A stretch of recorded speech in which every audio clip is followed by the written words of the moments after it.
তাদের সবাইকে তোমরা সবাই কেমন আছো? আশা করছি ভালো আছো। মোহনাজ ব্লগের আরও একটা ভিডিওতে তোমাদের অনেক অনেক স্বাগত। আজকে সকালবেলায় লকি রান্না করবার জন্য আমি রান্নাঘরে চলে এসেছিলাম। দেখতেই পাচ্ছ শুকনো প্রেশার কুকারে লকির জন্য আমি সব কিছু দিয়েছি। আর এটা তেল ছাড়াই রান্না হয়, আর এই রান্নাটা বেশ মোটামুটি ভালোই করি।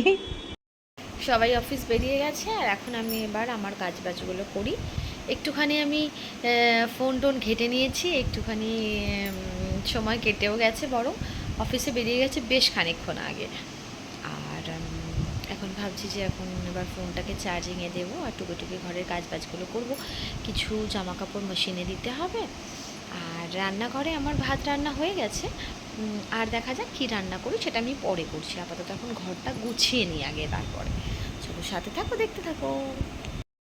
স্নান আমার হয়ে গেছে আর এখন খেতে বসবো। আর এখন আপাতত আর কোনো কাজ নেই, ঘরের কাজ বাজ আমার হয়ে গেছে, বেডও একদম সাফ। আর খাওয়া দাওয়া হয়ে গেলে তারপর একটুখানি ঘুমাবো ভাবছি, ঠিক আছে।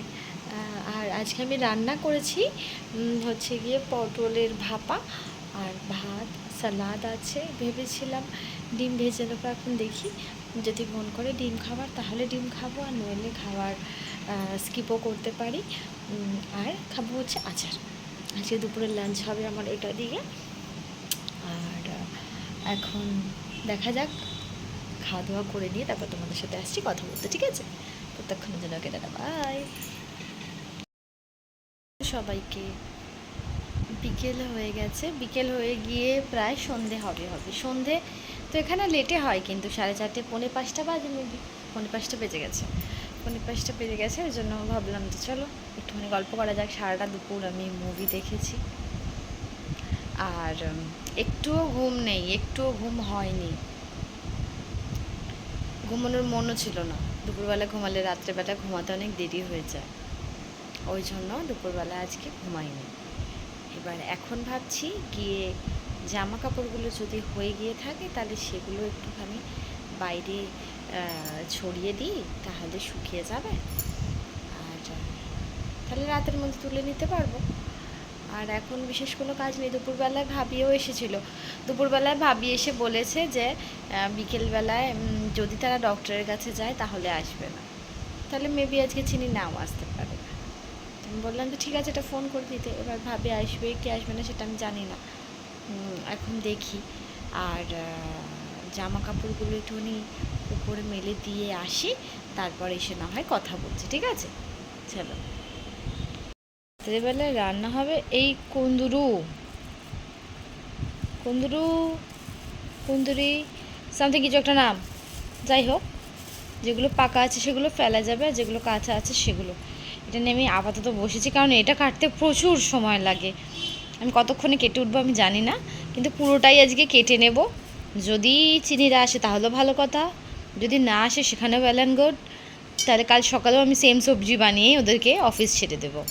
ওই জন্য পুরোটাই কেটে রাখি, তারপর আমি দেখাচ্ছি এটা কেমন করে কাটতে হয়। তারপর আবার এর ভিতরে যে বীজগুলো থাকে সেগুলোকে আবার ধোয়ার সময় খুব ভালো করে সেগুলোকে আবার বার করে দিতে হয়, খুব সমস্যা হয়। আমার একদম অপছন্দের সবজি না, আমার কাটতে লাগে ভালো না লাগে বানাতে, কোনো দিন আমি টেস্ট তো করিনি, সেই আলাদা কথা। ওটা একদম বাজে।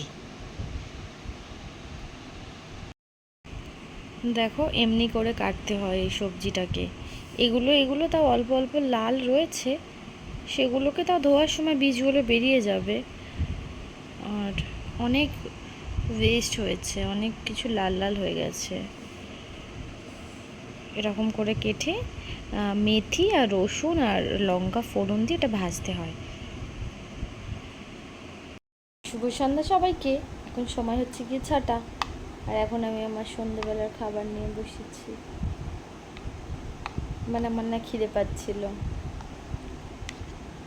এবার খিদে পেয়ে গেলেও এখন তো আর যেমন তেমন করে আর সব কিছু খেতে পারবো না, সেই কারণে। আমি কি খাচ্ছি জানো?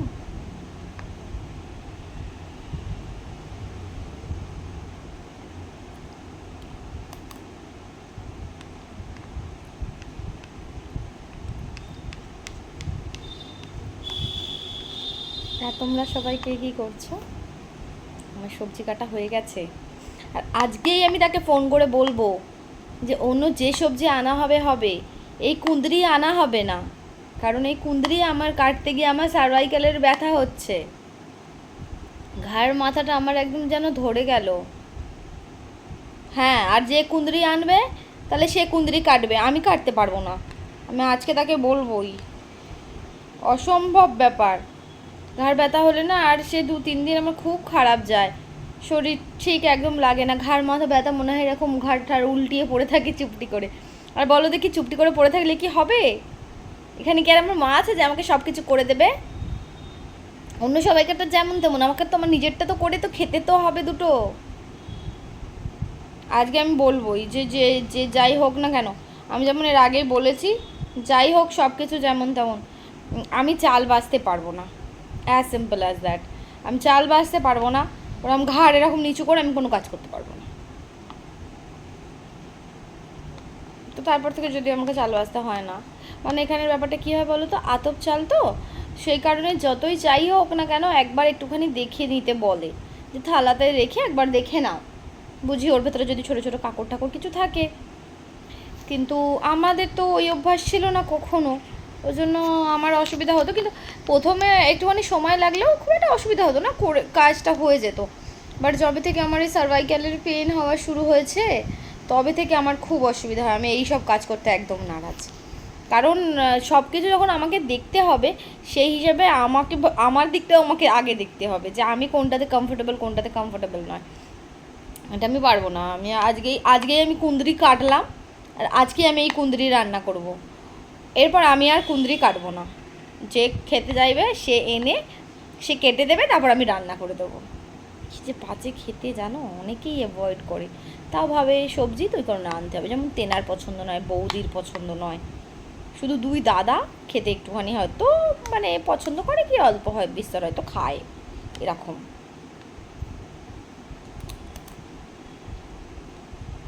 যাই হোক চলো আমি এটা খেয়ে নিই।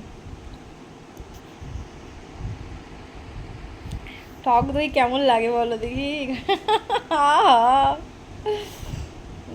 খুব,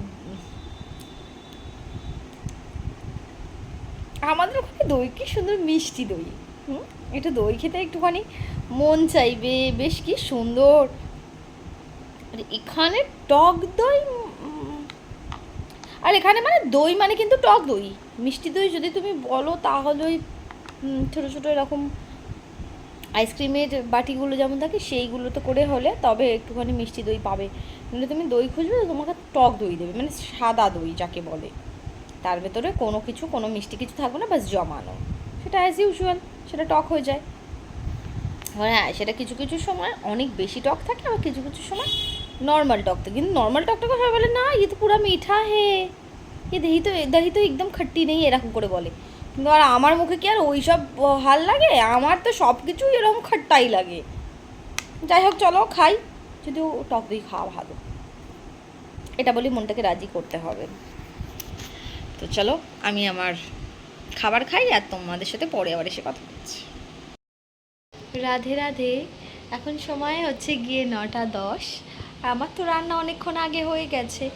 এখন আমি অনেকক্ষণ চুপটি করে বসেছিলাম, তারপর একটা ফ্রেন্ডের সাথে খানিক গল্প করলাম, করে এখনও খাওয়া দাওয়া আমাদের হয়নি, ঠিক আছে। আর বসে বসে আমি কি অকাজ করেছি দেখো, আমার চুলগুলোকে এরকম করে একটু একটু করে ধরে ধরে হাতে করে করে পেঁচিয়ে কার্ল করেছি। যদিও আমার এটা খুব একটা প্রয়োজন হয় না, আমার চুল এমনিতেই কার্লি, কিন্তু নেই কাজ তো খই ভাজ, ওরকম একটা ব্যাপার। এইরকম বসেছিলাম। আর সেও অফিস থেকে এসে গেছে, আজকে তো চিনিরা আসেনি। চিনির মাকে ডক্টরের কাছে নিয়ে যাওয়ার জন্য, চিনির মায়ের পায়ে খুব পেন হচ্ছে, সেই জন্য বললো যে আজকে তাহলে যাব না, কালকে যাবো। আমি বললাম যে ঠিক আছে তাহলে ডক্টর দেখাও, মেবি হয়তো কালকে ডক্টর দেখে আসবে, কি করবে এখন। তো রান্না বান্না আমার হয়ে গেছে, আজকে ওই কুঁদরি রান্না করেছি, আর রুটি করিনি জানো তো, ডাল ভাত করেছি। কারণ 2 দিন ধরে তেনারা রুটিই খেয়ে যাচ্ছেন, সকালে ধরো রুটি খেয়ে যায়, দুপুরে লাঞ্চে রুটি খায়, আবার রাতে রুটি। ছেলে মানুষদের একবেলা ভাত হলে একটু ভালো হয়, ওই জন্য আজকে ভাত ডাল আর ওই কুঁদরি ভাজা, ওটা করে দিয়েছি, তাহলে বুঝে ওরা একটু ভালো করে খেতে পারবে। আর আমি এখন আমার খাবার কিছু করিনি, কিন্তু আমার পেটের ভেতরে না এত বড় ইঁদুর না, একটা একটা ম্যাও ম্যাও ঘুরে বেড়াচ্ছে, আমার এত জোরে খিদে পেয়েছে। তো আমি তো রুটি খাবো, ওই জন্য আমি ভাবলাম যে খাবো যখন তাহলে গরম করে নেব। যাই হোক, আর এখন আর কোনো কাজ বাজ কিছু বিশেষ নেই, শুধুমাত্র খাওয়া দাওয়াটাই বাকি রয়েছে। খাওয়া দাওয়া হয়ে গেলে আজকের দিনটাও এন্ড হয়ে গেল। আজকে কিন্তু 29 তারিখ হয়ে গেল দেখতে দেখতে। সামনের মাসের 29 তারিখে দিয়া ওখানে পৌঁছিয়ে গেছে, দেখতে দেখতে ও গেছে 1 মাস হয়ে গেল, আমি এসেছি 3 মাস হয়ে গেল। সময় যায় না, জল যায়। হ্যাঁ, কিছু চিন্তা, কিছু কষ্ট, অনেক কিছু ভালো লাগা, আর এক্সেস পরিমাণের ইচ্ছা, আশা, আকাঙ্ক্ষা এইসব নিয়ে সময় যেন একদম জলের মতন বেরিয়ে যায়, কেউ ধরে রাখতে পারে না। এখন আমি যখন এখানে আসি তখন বুঝি, আমার মনে হয় যে এই তো সেদিন এলাম, এত তাড়াতাড়ি সময় হয়ে গেল। আবার ওখানে যাই যখন, তখন তো একদম এরকম পলকের মধ্যে সময় বেরিয়ে চলে যায়, আমাকে আবার ফিরে আসতে হয়। তো যাই হোক, এখানে দেখতে দেখতে চলে এলো 3টে মাস আমার কেটে গেল, আর বাস কটা দিন গুনতে গুনতে চলে যাবে। আর আজকের ভিডিওটা এখান পর্যন্তই আমি এন্ড করছি, এরপর আর আমি ভিডিওটাকে বাড়াচ্ছি না। আমি তাও আজকে একটুখানি রেগুলারিটি মেনটেন আমি করতে পেরেছি, মেবি সময় সময় এসে এসে অ্যাটলিস্ট তোমাদের সাথে কথা বলেছি। হ্যাঁ, অত কিছু দেখাতে পারিনি, কিন্তু কথা বলেছি। এরকমভাবে 1-2 দিন একটুখানি টাইম যাবে, তারপরে আমি আবার নর্মাল যেমন আগে ভিডিও দিতাম তেমন ভিডিও দিতে পারবো। যাই হোক, ভিডিওটা ভালো লাগলে like, share, comment and subscribe করবে, পাশে থাকা বেল আইকনটাকে প্রেস করবে। আর আমার চ্যানেলের নাম হচ্ছে মনাজ ব্লগ। সবাই খুব ভালো থাকবে, ভালো রাখবে, আর লাইক করে দেবে। চলো, ওকে, টাটা, বাই, রাধে রাধে।